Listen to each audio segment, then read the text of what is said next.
अम्मा अब तो ब्लड प्रेशर ठीक है ना? हाँ, काफी बेहतर है। दवा से फर्क पड़ा है। तो अब मैं भी जाऊं अपने कमरे में?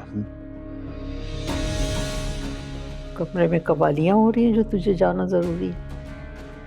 कभी माँ के पास भी बैठ जाते। अम्मा मैं भी थक गया हूं, सोऊंगा। सारा सारा दिन तू सोया रहता है। हो, वैसे भी कल कौन सा तूने रईस की तरह ऑफिस जाना है?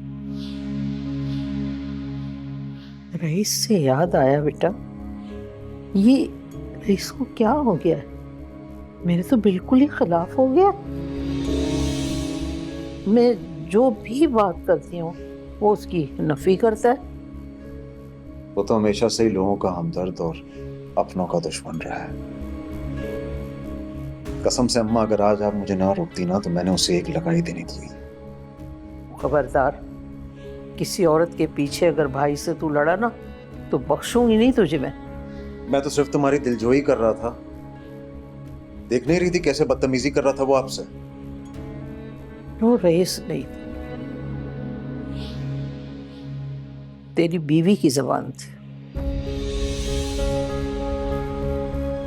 यकीनन उसने कोई अमल कर दिया है मेरे घर पे।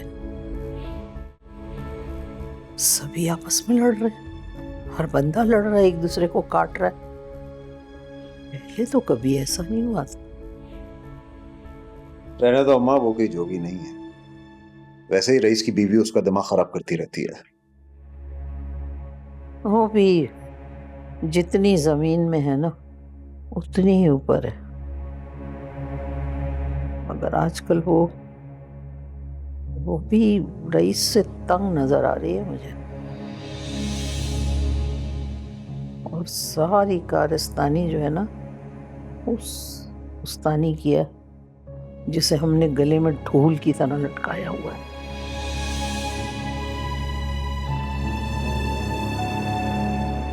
वैसे अगर तू गुल को मना ले कि वो अपना मकान नोमी के नाम कर दे और उसकी माँ को पता भी ना चले तो फिर बात बन सकती है। उसके कान में तो मैंने बात डाली है कि वो ऐसा ही करे। क्या बोली? अभी तक तो कुछ नहीं कहा। तो फिर जाके बात कर उससे मर्द की तरह और अपनी बहन का हक मांग जिस पे वो कब्जा जमा के बैठी हुई है, वो भी नाजायज। चलो ठीक है, मैं करता हूँ उससे बात। शुभ खैर। जाना बच्चा।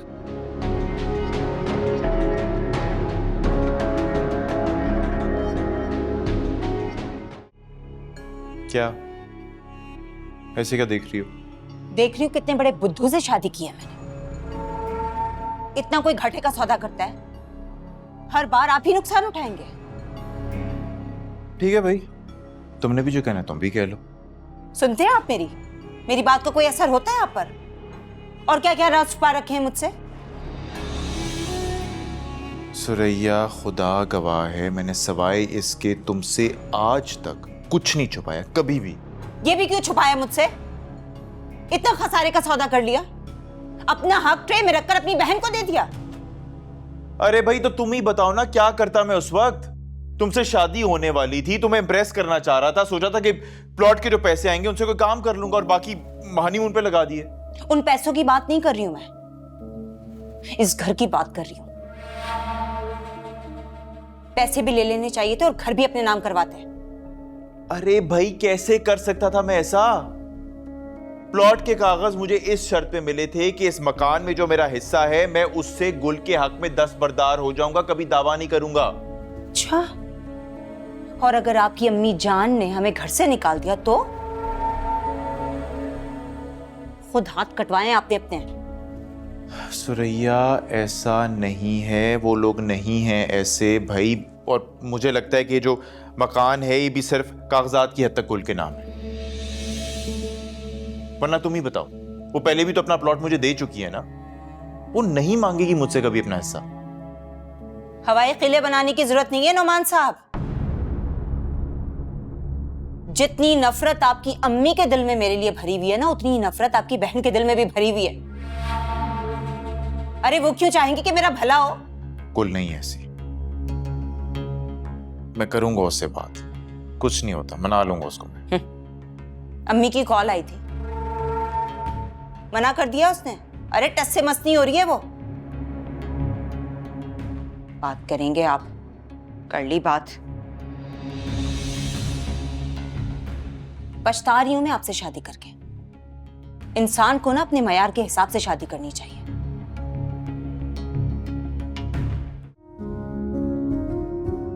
अस्सलाम वालेकुम। वालेकुम अस्सलाम। बेटा क्या बात है, बड़े सुस्त लग रहे हो? सोए नहीं क्या ठीक से रात को? मैं काम की और नींद की टेंशन सवार रही सारी रात। अबू कहाँ है? उठे नहीं अभी? वो तो कब के उठ गए। वो नौशी और रजा भाई को स्टेशन छोड़ने के लिए गए हैं। क्यों अचानक? उनका तो 1-2 दिन रहने का प्लान था। हाँ रहना तो था, लेकिन पता नहीं क्यों रजा भाई जब सो के उठे तो बड़े बेचैन से थे और उन्होंने जाने की रट लगा दी। कहने लगे कि मेरा बुलावा आ गया। चले, इंसान को वैसे भी बीमारी में अपनों की याद आती है। अपने कौन? उनका तो नौशी के सिवा इस दुनिया में कोई है ही नहीं। खैर, दरअसल रजा भाई कभी निकले नहीं ना अपने शहर से इस तरह, तो हो सकता है इसी वजह से उनका दिल यहाँ ना लगा हो। उनका जो मकसद था वो भी तो पूरा हो गया था, कल डॉक्टर को दिखा दिया था। हाँ लेकिन मुझे वो नौशी बहुत अच्छी लगी, नटखट सी लड़की, बड़ा दिल लगा मेरा उसके साथ। अभी आपको तो हर कोई पसंद आ जाता है बहुत जल्दी। अब ये देखिए, वसीम की कॉल आ रही है, नाश्ता भी नहीं करने देगा। अरे ये लड़का ना तुम्हें ढंग से कुछ खाने पीने नहीं देगा। खा लो, अच्छा जूस पी लो। हाफिज, मैं जा रहा हूँ। लड़का हमेशा हवा के घोड़े पे सवार रहता है। मैं तो कहता हूँ गुल को किसी डॉक्टर के पास लेके जाना चाहिए। कितनी कमजोर हो गई है, कोई दवाइयाँ शवाइयाँ खाएगी तो सेहतमंद हो जाएगी। क्यों भाई, ये ऐसा कौन सा दुनिया का अनोखा काम करने चली है जो हम इसे अभी से डॉक्टर के पीछे ले जाते फिरे? कुछ नहीं, मैं तो बस ऐसे ही कह रहा था। डॉक्टर के पास ले जाओ, माले मुफ्त दिले बेरहम। आपको कौन सी डॉक्टर की फीस देनी पड़ेगी, वो भी मेरा शौहर ही देगा। अम्मा समझा लें इसे, बहुत जबान चलाने लगी है। मैंने कुछ कह दिया ना इसे तो फिर रोती रहेगी। अरे तो कौन सा तुम्हारे घर से खर्चा आ रहा है हमारे घर का? मेरे शौहर ने दोनों बच्चों को कारोबार खुलवा के दिया था, अकेले रईस का नहीं है सारा कारोबार। समझ में आया तुम्हारी? सब जानती हूँ मैं, सब। हाँ जी, 5 साल पहले 5 लाख से मेरे शौहर ने दिन रात गधों की तरह काम करके ये घर कारोबार बनाया। किसका हिस्सा? नहीं, ये औरत इस तरह नहीं मानेगी। मैं तुझे उठा के घर से बाहर फेंक दूंगी, समझ में आई? अभी बुलाती हूँ उसको मैं। जब देखो घर में फसाद फैलाती रहती है, शुरली आके बताती यूं करती रहती है मुझे। जा। ख्वाब है आपका और ये ख्वाब ही रहेगा। आपको क्या लगता है आप मुझे और मेरे शौहर को लड़वा कर मुझे मेरे मायके भिजवा देंगी? गलत फहमी है आपकी। मैं कहीं नहीं जाऊंगी, ये घर मेरा है और मैं देखती हूँ मुझे मेरे मायके कौन भिजवाता है। जबान देखी है आपने इसकी? मैं इसकी जबान देखना ठीक करवाऊंगी। बढ़िया ही वहां से जी मेरे घर रहते हैं। इससे बेहतर तो गुल है, कम से कम किसी को कुछ कहती नहीं है।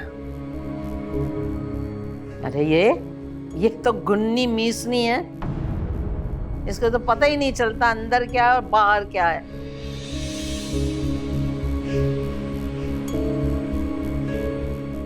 आप लोग अपने लड़ाई झगड़ों से मुझे दूर रखें तो बेहतर होगा।